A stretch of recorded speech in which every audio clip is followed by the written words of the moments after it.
Du Père, du Fils et du Saint-Esprit, ainsi soit-il. Voilà, à la fête de Septuagésime, dans 15 jours, nous commençons le carême. Demandons au Seigneur de nous apprendre ce qu'est véritablement un carême, c'est-à-dire sa recherche, la recherche du Seigneur au fond de nos cœurs. Lorsque on lit l'épître de Saint Paul aux Corinthiens, on peut se faire du souci. C'est-à-dire que on nous attaque de tout, on nous tyrannise de tous côtés. On dit de nous toutes choses de mal, se dit Saint Paul. Mais ils sont hébreux, nous aussi. Je dirais, nous sommes catholiques, nous aussi. Ils sont israélites, nous aussi. Nous sommes chrétiens, nous aussi. Nous sommes de l'ascendance d'Abraham par le baptême, nous aussi. Nous sommes ministres du Christ. Pourquoi? Par le baptême, nous sommes tous ministres du Christ. Par le baptême, nous sommes tous appelés à évangéliser.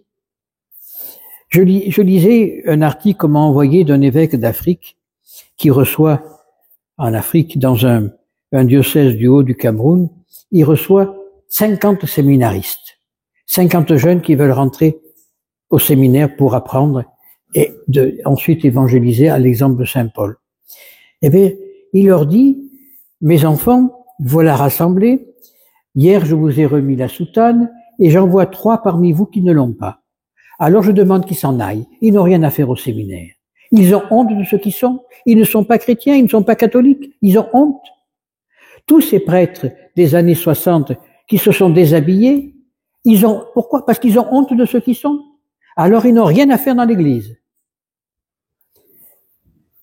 Et cet évêque va plus loin, il reprend les paroles de Saint Paul en disant, nos préoccupations quotidiennes, c'est le souci des églises. Mais l'Église, c'est-à-dire vous, mes fidèles, c'est le souci de ceux à qui Dieu m'a confié.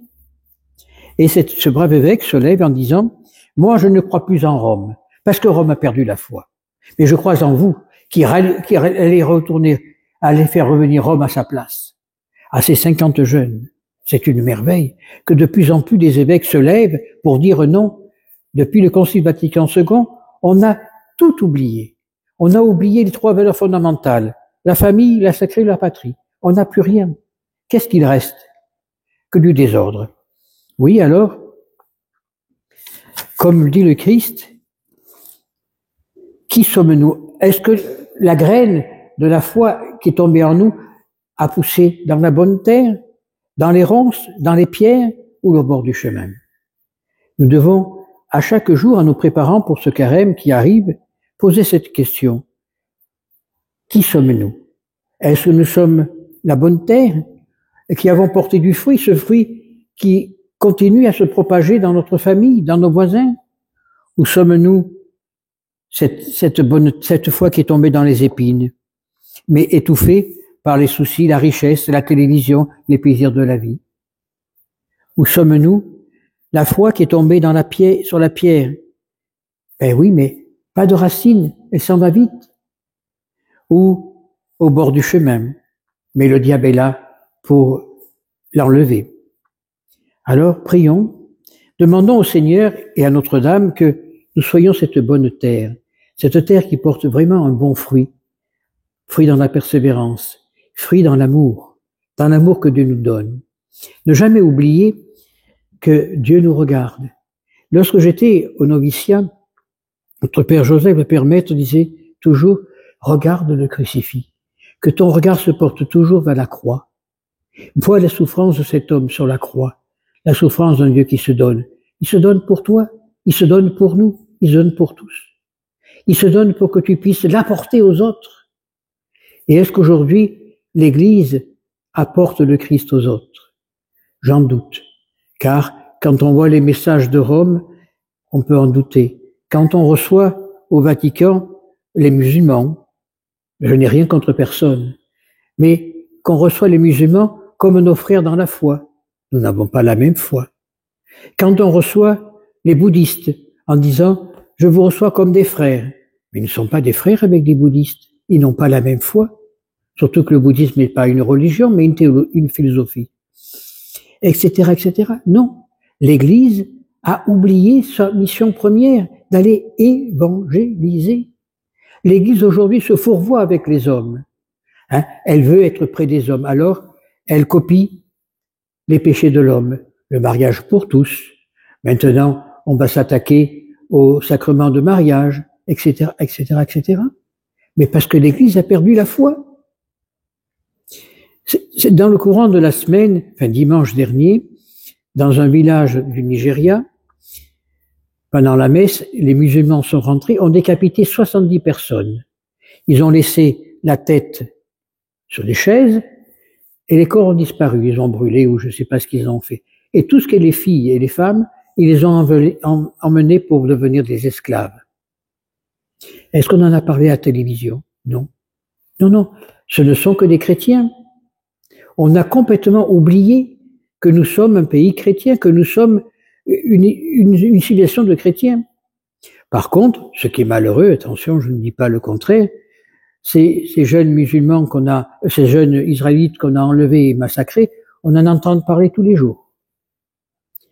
Mais des chrétiens, non. On met le feu dans des églises tous les jours. On n'en entend pas parler. Si ça arrive dans une synagogue ou dans une mosquée, alors on en fait des plats considérables dans les journaux. Tout ça parce qu'on a perdu le sens de l'honnêteté. On a perdu le sens de notre civilisation. Notre civilisation est une civilisation chrétienne. Lorsque les premiers chrétiens, avec Saint Lazare et les Trois Maries, sont arrivés sur les côtes de Provence, ils ont trouvé un peuple qui attendait un Messie. Car quand on étudie les religions gauloises, les Gaulois disaient que, les Celtes, disaient qu'il fallait qu'un enfant né d'une vierge arrive sur la terre pour empêcher le ciel de tomber sur la terre. C'est comme ça que quand le christianisme est arrivé en France, il s'est répandu comme une poignée de poudre. Que tous les sanctuaires druidiques sont devenus sanctuaires mariaux. Pourquoi? Parce que le peuple attendait. Le peuple était prêt à recevoir. Aujourd'hui, est-ce que nous sommes prêts à recevoir la parole de Dieu? J'en doute. On est pris par la télévision, on est pris par les plaisirs de la vie, et on est en train de mourir. Nous sommes à la fin d'un cycle. Nous sommes à la fin d'un temps. Une météorite arrive sur la Terre. A priori, dans 2 ou 3 ans, elle va toucher Paris, d'après les scientifiques. Mais c'est peut-être une punition divine. Dieu nous envoie peut-être cette punition.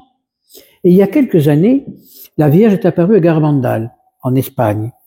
Et la Vierge le dit, dans les années 2030, le sang coulera dans les rues de Paris. Parce que Paris a perdu la foi, comme Rome. Rome sera détruite par le feu. La Vierge l'a dit à Garabandal à des enfants. De plus en plus, lorsqu'on essaye d'ouvrir les yeux, on voit que tout va mal. Nous sommes gouvernés par des gens qui sont horribles. Je ne rentre pas dans l'activisme politique, mais nous sommes gouvernés par des gens qui sont des invertis, qui ne pensent qu'à eux. Quand nous voyons on nous dit, nous, de faire des économies, de nous priver sur certaines choses parce que il faut faire des économies pour payer une chose et l'autre. Et quand on voit que 400 000 € un fauteuil pour s'asseoir, le président de l'Assemblée nationale, mais c'est se moquer du monde. Et je dis bien, je ne peux pas mais je reviens à ce que dit le Christ. Mais leur foi est tombée dans les épines. Leur foi est tombée sur la pierre. Ils n'ont même plus le sens de la charité et de l'honnêteté.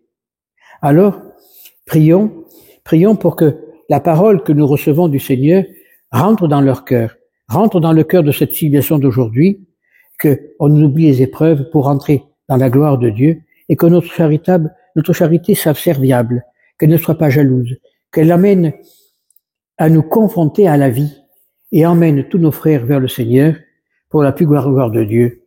Ainsi soit-il.